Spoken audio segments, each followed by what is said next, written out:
فاطمه غلامова دختری حسن غلامزاده از کمونیستان وقت ایران که بدتر عنوان توده‌ای را گرفتند با افتخار به عکس پدرش می‌نگرد. به قول او حسن غلامزاده در تشکیل تاجیکستان نقش بزرگ گذاشته است. همچون افسر بر ضد ابراهیم بیگ جنگیده است و همچون معلم اولین مکتب را در ناحیه سابق کویبشوف ساخته است و به فرزندان تاجیک خط و سواد آموزانده است. ما فرزندای پدرم برادر و خواهرهای دعوت کردم. بعد به رایون ارال شد رایون کویبشوف. ما رفتیم باور میکنید برادر جان تمام رایون شعارها آویخته شده. خوش آمدید فرزندای حسن غلامزاده، خوش آمدید. بزرگی پدر من که همین دو شخص بزرگ قد شیرینشاه شاه تیمور قد نصرت الله مخزوم قد یک جای کار کردگی. حسن غلامزاده یکی از 400 افسری بود که در سالهای 20 قرن گذشته همراه ابوالقاسم لاهوتی از دریای ارکس گذشته وارد قلمروی شوروی شدند. به خاطر قرابت فرهنگی و زبانی اکثر آنها به تاجیکستان فرستاده شدند. و یا در اعمار جامعه تاجیکستان شوروی بسیار سهمی بزرگی گذاشتند. سالهای 20 30 و همین تاجیکستان رو گوییم مثلا استاد لاهوتی با همراه دیگر مثلا همفکران و دیگرش تشکیل کردن آمدن و اولین مطبعه اولین چاپخانه را استاد لاهوتی سال 1925 به دوشنبه آورد.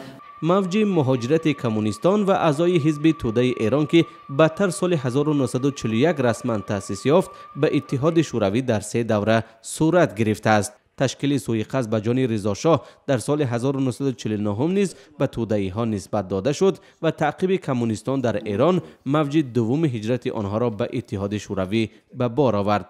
بعد از پیروزی انقلاب اسلامی در سال 1979 نیز گروه بزرگ توده‌ای ها در شوروی پناهگاه یافتند. حاضر از ایرانی‌ها تمیز گوییم که از ایران آمدند در تاجیکستان میشد گفت 3 کس 4 کس موندگی.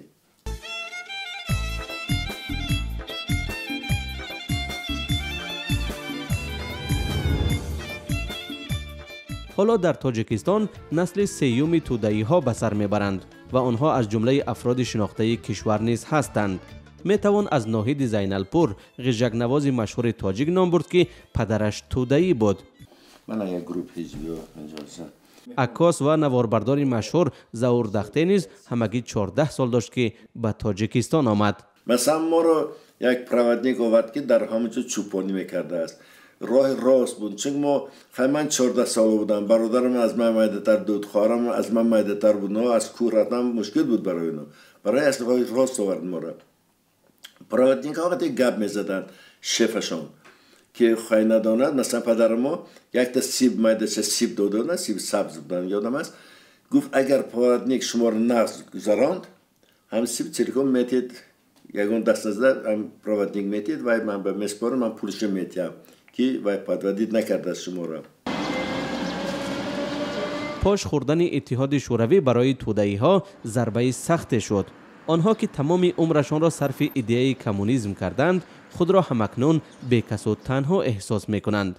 حسن رضازاده 80 ساله یکی دیگر از اعضای حزب توده که 54 سال عمرش را در تاجیکستان گذرانده است با پاش خوردن شوروی خود را یتیم احساس می کند. وقتی سیوز خوب بود افسوس سیوز رفت ما صغیره شدیم جدا شدیم نه خانه داریم خانه‌مون هم گرفتن پاسپورتمون هم گرفتن پاسپورتم حاضر ندارم فقط با پاسپورت ایرانی هستم. میگه ما من دیگه کجا روم من ایران قبول نمی‌کند. ایران رفتم 2 مرتبه رفتم قبول نکرد گفت طبیعت همونجا شدی همونجا میمانی میمیری نه این طرف نه اون طرف کجا میتونم برم. حالا باقی ماندگان حزب توده را در تاجیکستان می توان با انگشتان یک دست برشمرد. اما با وجود برجا مانده بودن این افراد هنوز هم خبرهای ایران را با توجه مطالعه می کنند. تقدیر زادبومشان هنوز برایشان به تفاوت نیست.